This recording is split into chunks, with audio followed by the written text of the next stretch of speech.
Bonjour Adélaïde. Bonjour, m'en suis.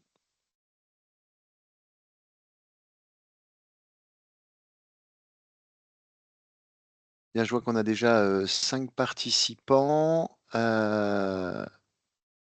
Bienvenue à toutes et à tous. Donc,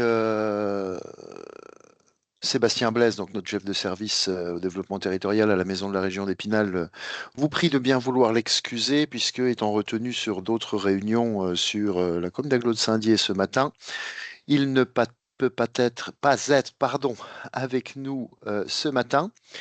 Je vous propose que l'on attende encore quelques minutes, le temps que d'autres participants inscrits puissent venir nous rejoindre. L'enregistrement, donc, Adélaïde, j'imagine, a dû être lancé lors de l'ouverture de ce webinaire. Donc, webinaire consacré aujourd'hui à la formation des demandeurs d'emploi et puis tout ce qui peut être mis en œuvre euh, autour de l'accompagnement des entreprises par rapport à la formation et au recrutement. Et ce sera donc ma collègue Adélaïde qui a un joli fond d'écran ce matin qui pourra... Alors, le déroulement sera le même que lors des autres webinaires. C'est-à-dire que vous pouvez bien évidemment euh, déposer toutes les questions sur le fil de conversation. Ce qu'Adélaïde vous propose, c'est que euh, vous puissiez poser vos questions, qu'ensuite, au bout d'à peu près 40-45 minutes maximum de présentation du sujet du jour, elle pourra répondre à la fois à l'ensemble des questions qui auront été déposées dans le fil de conversation et bien évidemment également par le biais du petit lever la main, répondre à toutes vos questions en direct, le but étant de garder là, au minimum un quart d'heure 15 minutes en fin de cette séance pour pouvoir échanger.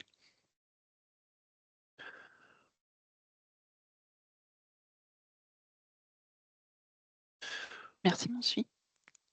Voilà, il y a encore quelques participants qui sont en cours d'arrivée. Donc on se laisse encore 1 ou 2 minutes, Adélaïde, avant de commencer, si tu le veux bien. Pas de souci.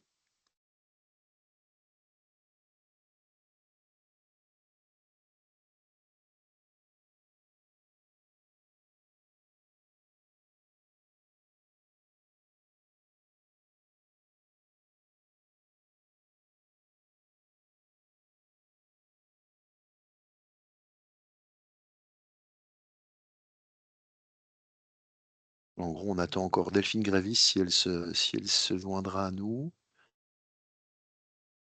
Je crois qu'on sera bientôt au complet.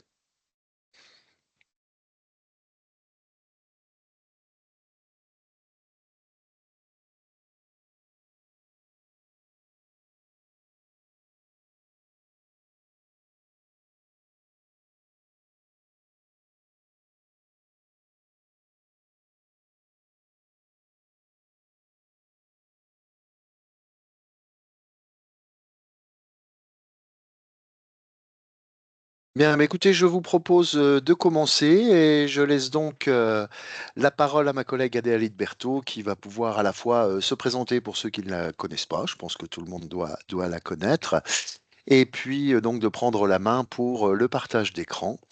Et moi, je reste vigilant donc au fil de conversation pour ensuite lui transmettre vos questions en fin de présentation. Merci et bonne écoute à tous. Merci, m'en suis. Bonjour à tous et à toutes.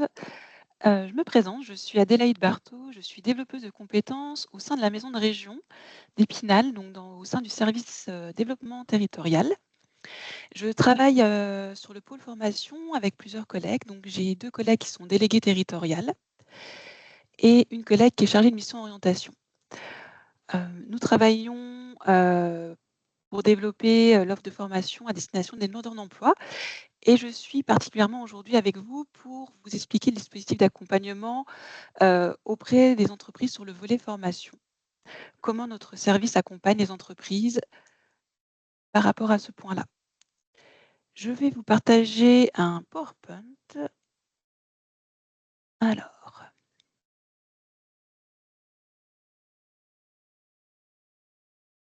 est-ce que vous le voyez?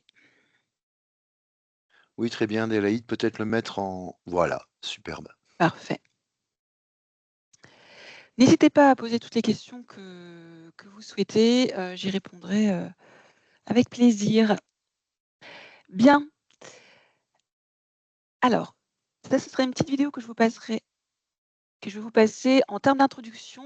Alors, elle est plus spécifiquement sur un portrait de jeunes et d'entreprise, mais c'est une première mise en bouche.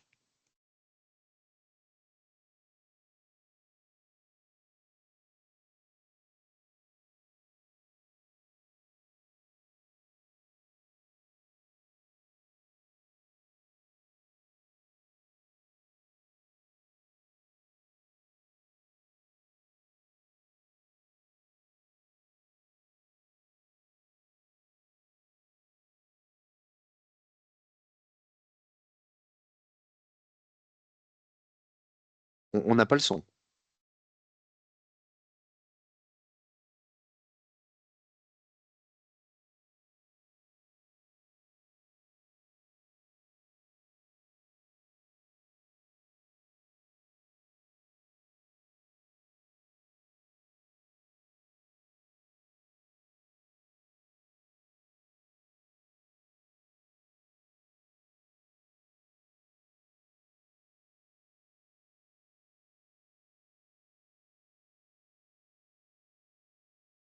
Merci.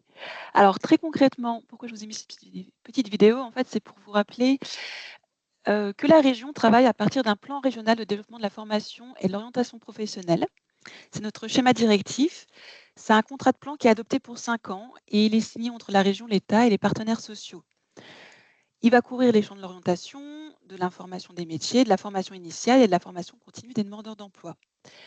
Le but est de répondre avec ce schéma aux besoins des employeurs, pour permettre aux bénéficiaires de renforcer leur employabilité pour une insertion durable et surtout de pallier aux tensions en recrutement auxquelles les entreprises sont confrontées, notamment sur les métiers porteurs et sur des débouchés durables.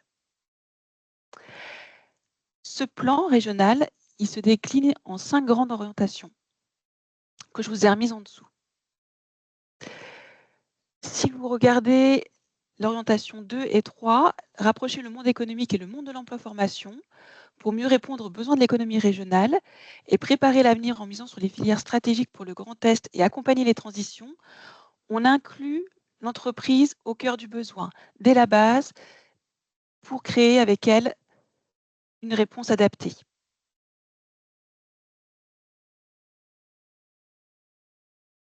Alors, concrètement, comment on peut faire pour accompagner au sein du service formation les entreprises? Déjà, c'est pour qui? C'est pour toutes les entreprises du territoire. Pour tous les secteurs d'activité, l'industrie, la santé, l'hôtellerie, le numérique, tous les secteurs d'activité qui ont un besoin. Pour accompagner aussi toutes les tensions en recrutement et les implantations d'entreprises, ou pour les entreprises aussi qui ont un besoin à court terme, à moyen terme ou à long terme en recrutement. On inclura aussi toutes les entreprises qui souhaitent anticiper les besoins de demain, les métiers de demain et ou ce qu'on appellera la transformation de métier. Je vais vous expliquer parmi les exemples que j'ai cités après.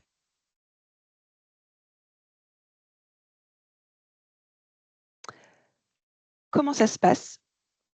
Donc, la région Grand Est va travailler avec France Travail et les OPCO pour accompagner les entreprises à répondre à leurs besoins en compétences et à monter aussi les demandeurs d'emploi en compétences. Donc, les OPCO vont former les salariés en interne, les salariés d'entreprise pour monter en compétences et la région Grand Est aura la compétence pour la formation des demandeurs d'emploi. Comment ça se traduit? Alors, par plusieurs choses. Donc, on a tout d'abord ce qu'on appelle un PRF. C'est un programme d'action de formation qui est dit structurel, qui est là travaillé par mes 2 collègues, qui correspond à un diagnostic partagé du territoire qui permettra de former des demandeurs d'emploi. Il est annuel et il répond aux besoins en compétences. Les demandeurs d'emploi à la sortie sont formés, qualifiés la plupart du temps, et peuvent intégrer ensuite une entreprise en fonction du métier qui aura été mis en avant et formé. On a une offre de formation aussi dite conjoncturelle, qui là vient en complément du programme d'action de formation, donc du programme régional de formation. Et là, on est sur une offre de service conjoncturelle. Le but est de pouvoir répondre de manière réactive à un besoin d'entreprise ou à un besoin ponctuel, sur notre territoire aussi. Il y aura plusieurs cofinanceurs. Donc, je vais vous expliquer ça aussi après. On aura aussi une offre de service dite individuelle. Et donc là, on est sur des dispositifs financés par la région, comme la RIF, le PASS, qui sont destinés à une offre de service individuel.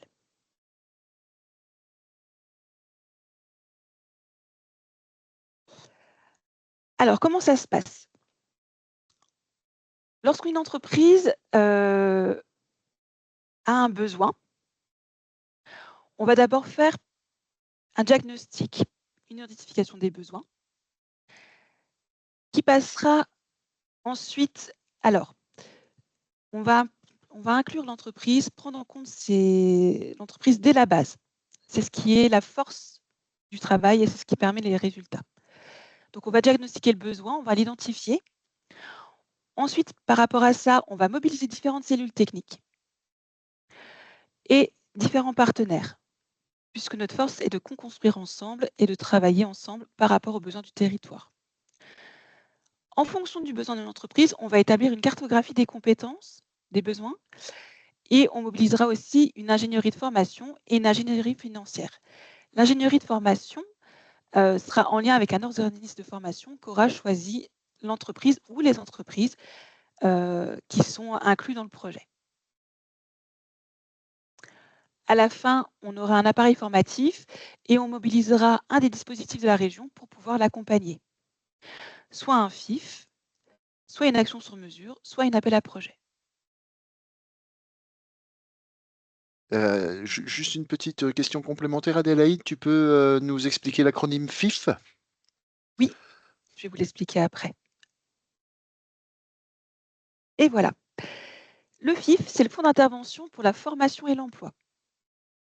Donc, c'est un dispositif qui nous permet de répondre à un besoin du territoire et dans lequel je vous ai mis, en fait, on va demander un engagement. Alors, un engagement d'entreprise. Donc là, on a marqué un cofinancement 60% max de la région, 40% des entreprises ou autres. On n'est pas forcément que sur du financier, on peut être sur du temps homme qui sera valorisé. On peut être aussi sur du matériel, du plateau technique qui sera valorisé au sein du dossier. La différence, c'est qu'on va demander à l'entreprise de s'engager sur un contrat de 6 mois minimum, puisque de toute façon, elle a ce besoin de recruter. Mais le but, c'est d'être réactif, d'être proche et d'acquérir les compétences nécessaires pour exercer le métier. On peut avoir en tant que porteur une ou plusieurs entreprises. Ça peut être un regroupement.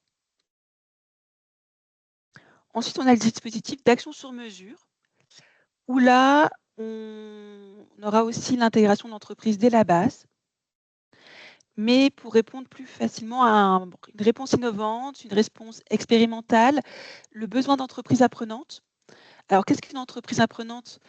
Le but, c'est de se dire, actuellement, on veut inclure l'entreprise au cœur de l'action, au cœur de son besoin. Elle a aussi besoin de former à façon et l'entreprise peut devenir entreprise apprenante en termes de plateau technique, de lieu d'apprentissage, de passage des compétences. On inclut l'entreprise dès l'ingénierie de formation afin qu'on puisse caler sur des métiers à façon. Et après, je vous ai remis qu'on a un cofinancement de 80% max de la région et 20% des autres, qui peut être aussi financier, mais aussi matériel ou du temps homme, une valorisation de temps homme.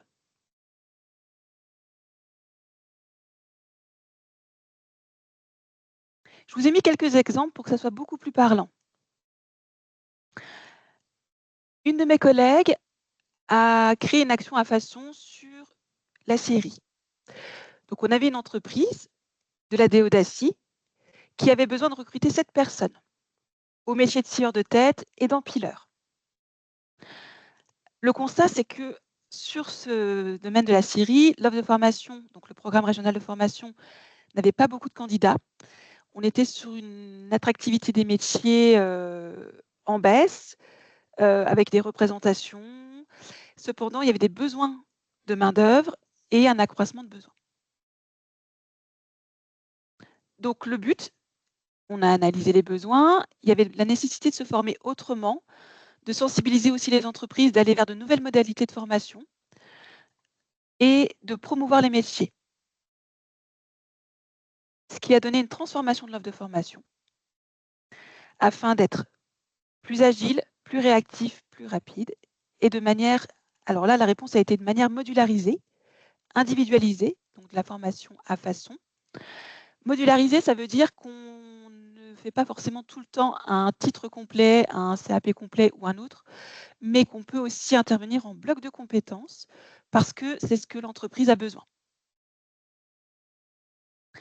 Ça permet aussi d'engager les entreprises dans le parcours de formation et d'avoir une réponse adaptée sur mesure. On mobilise aussi après l'ingénierie financière adaptée en lien avec les partenaires et les collègues. Et le travail d'ingénierie de formation est fait aussi entreprises et organismes de formation. Donc là, par rapport à cette entreprise au niveau de la scierie, il y a eu la mise à disposition de plateaux techniques et de l'achat de matériaux. À l'issue de la formation, les personnes ont été formées et recrutées à minima pendant 6 mois sur l'entreprise.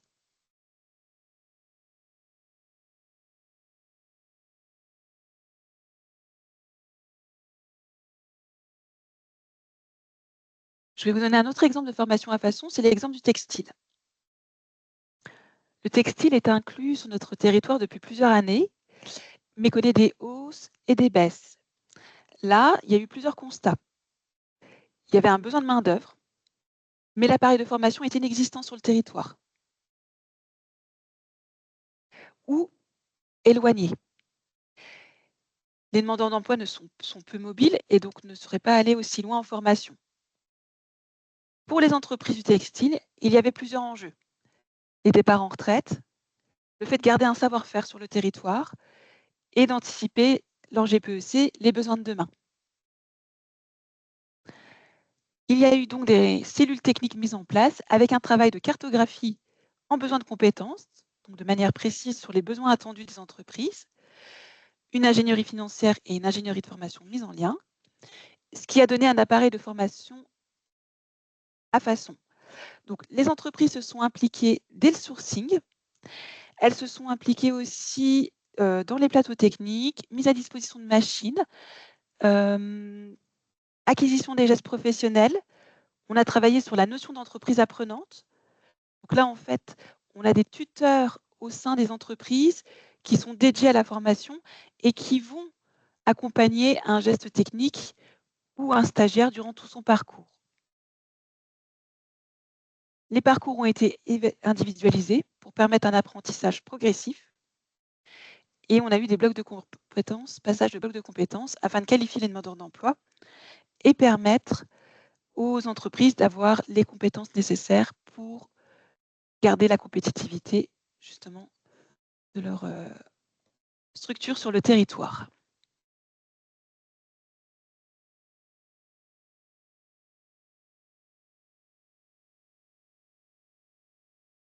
Un dernier exemple que je peux vous donner d'exemple à façon, c'est l'exemple de la maroquinerie. La maison de région a été contactée par un partenaire du territoire afin de répondre à un besoin d'implantation d'une entreprise et un besoin en qualification de demandeurs d'emploi. Pour ce faire, l'entreprise a son propre organisme de formation, mais celui-ci a demandé de l'aide par rapport à un diagnostic et la cartographie des compétences. Donc là, c'est un projet que j'ai accompagné, donc je me suis déplacée. On a travaillé sur le geste métier et sur la cartographie des compétences. Donc on s'est rendu compte que c'était un métier qui était non présent sur le territoire, qui mêlait aussi une double activité, l'industrie et les métiers d'art, et notamment des compétences spécifiques. L'entreprise a pu prévoir sa GPEC avec un nombre de recrutements prévus par année. Et dans ce cadre-là, on a mis en place un appareil de formation à façon, qui est calé sur la réalité de la production, qui est certifiant par bloc de compétences et qui va mélanger théorie et technique. Le but, c'est de pouvoir être acculturé à l'entreprise, de pouvoir avoir les bons gestes, d'être rapidement insérable et avoir une insertion professionnelle durable. Ce qui est intéressant, c'est que le retour qu'on en a, c'est que quand là, par exemple, l'appareil de formation est un plateau technique inclus au sein de l'entreprise, les stagiaires se sentent déjà inclus, faisant partie de l'entreprise, acculturés à l'entreprise. Ils n'ont plus l'appréhension après par rapport au passage au contrat. Ils peuvent s'exercer, ils peuvent apprendre et il y a une mise en confiance. De cela découle que l'apprentissage au niveau des compétences va beaucoup plus vite et on a des gens qui restent plus longtemps au sein de l'entreprise et dans l'emploi.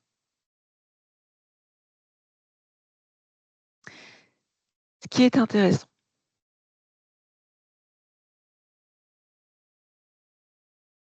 Alors ça, c'est pour le aller plus loin, mais je vous le mettrai, vous aurez naturellement tous ces documents-là mis à disposition sur le site du webinaire. Ce qui est intéressant, donc je départage, ce qui est intéressant, c'est que se dire, actuellement, on a un appareil formatif, on a le monde emploi-formation qui répond à un besoin avec des titres professionnels, des diplômes d'État ou tout autre diplôme, toute autre formation, mais qui a un décalage avec le monde et la réalité de l'emploi. On souhaite inclure les entreprises dès la base et construire des formations à façon pour pouvoir avoir une réponse qui soit adaptée au territoire et qui permette l'employabilité des personnes. Je vous donne un autre exemple. Ça peut être aussi des entreprises qui souhaitent monter en compétence des salariés sur des postes. Donc là, c'est l'OPCO qui intervient. Cependant, pour remplacer les salariés qui vont monter en compétence à d'autres postes, la région peut intervenir pour former les futurs demandeurs d'emploi qui intégreront l'entreprise. C'est une possibilité. J'ai fait un tour, j'ai fait le tour, je pense. Je ne sais pas s'il y a déjà des questions.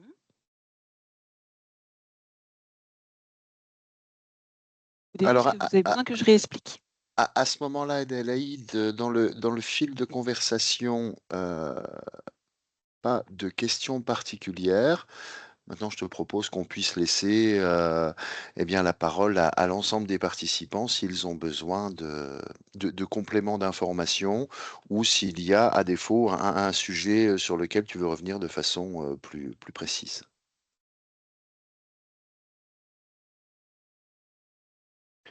Voilà, donc mesdames, messieurs, eh bien, la parole est à vous si vous avez besoin d'éléments complémentaires ou de questionnements par rapport à ce qui vient de nous être présenté. Merci.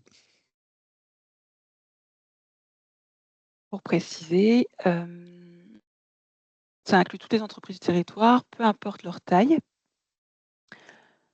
Le but est de pouvoir anticiper les besoins de demain, d'inclure les transitions et les besoins en tension. Alors les transitions, ça peut être la transition énergétique, la transition écologique, la transition numérique ou autre. Des nouveaux métiers qui n'existent pas sur notre territoire, mais qui seront les métiers de demain.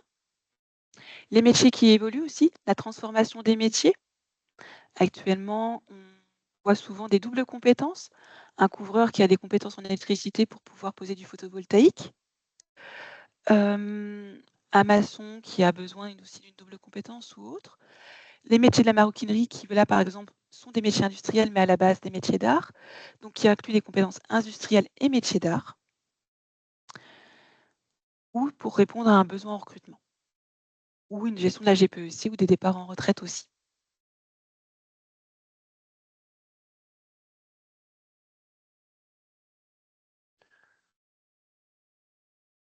Voilà, donc je vois pas de main de levée, mais simplement Adélaïde, si tu le permets, comme on a autour de cette table virtuelle un certain nombre de développeurs économiques des Comcom, et tu l'as déjà souligné à travers tes exemples, c'est que lorsque les uns ou les autres, on peut être destinataire d'une demande d'investissement, d'installation, d'une entreprise, cela a tout de suite et bien sûr des impacts également au niveau de l'emploi, au niveau du recrutement.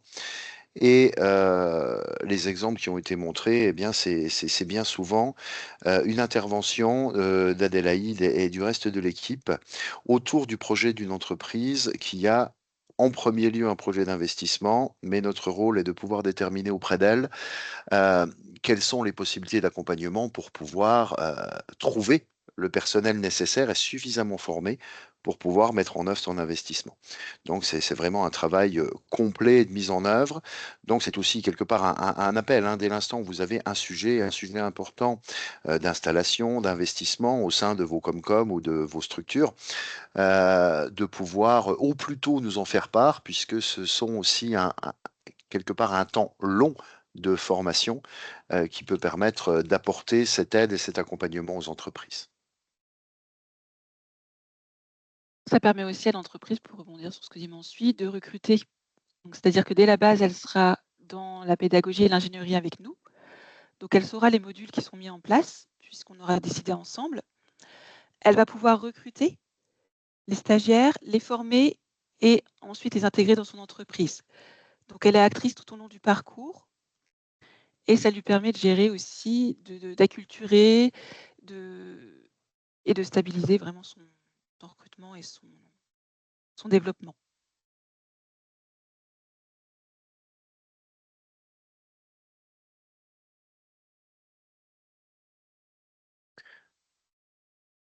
Voilà, je ne vois pas d'autres mains levées, donc n'hésitez pas, hein, si vous avez besoin d'informations complémentaires, de lever la main et de prendre la parole.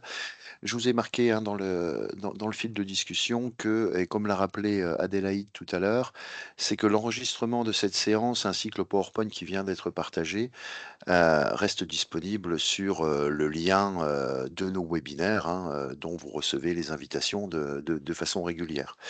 Simplement et pour rappel, vous pourrez retrouver sur ce lien l'ensemble des enregistrements de l'ensemble des webinaires qui ont été présentés jusqu'à présent, ainsi que tous les supports. Je rajoute une petite précision, ce n'est pas forcément l'entreprise qui peut nous contacter, ça peut être, les partenaires du territoire qui accompagnent l'entreprise, qui vont, nous solliciter et dire: «Voilà, là, il y a un besoin. N'hésitez pas à je vais vous mettre en relation avec la maison de région et on accompagnera, sur ce point-là». Ça peut être aussi des besoins en recrutement, un accroissement d'activité ou autre. Ah, il y a une question qui est en train d'être, Oui, sinon prendre la parole. je crois que c'était oui, Florian, je crois que tu. Florian qui nous dit je dois vous quitter, donc merci beaucoup Florian d'avoir participé à ce webinaire. Voilà, bien écoutez, s'il n'y a pas d'autres questions ou demandes d'informations complémentaires, eh bien, nous vous souhaitons une très bonne journée et nous vous donnons rendez-vous, mais vous allez recevoir, et comme d'habitude, l'invitation pour le prochain webinaire qui aura lieu le mois prochain sur un sujet qui m'a échappé. Donc, je ne sais pas, Adélaïde, si toi tu en es au courant, mais vous allez être mise Vous recevrez l'invitation par la vous maison de allez région. recevoir l'invitation assez rapidement. En tout cas, merci beaucoup pour votre intérêt. L'accès au replay et à la présentation est dès maintenant disponible. Nous vous remercions tous pour votre participation. Merci beaucoup, Adélaïde, pour cette présentation précise et complète. Et puis, nous vous disons merci, très bonne journée et au prochain webinaire. Merci à À bientôt. tous. Au revoir, à bientôt.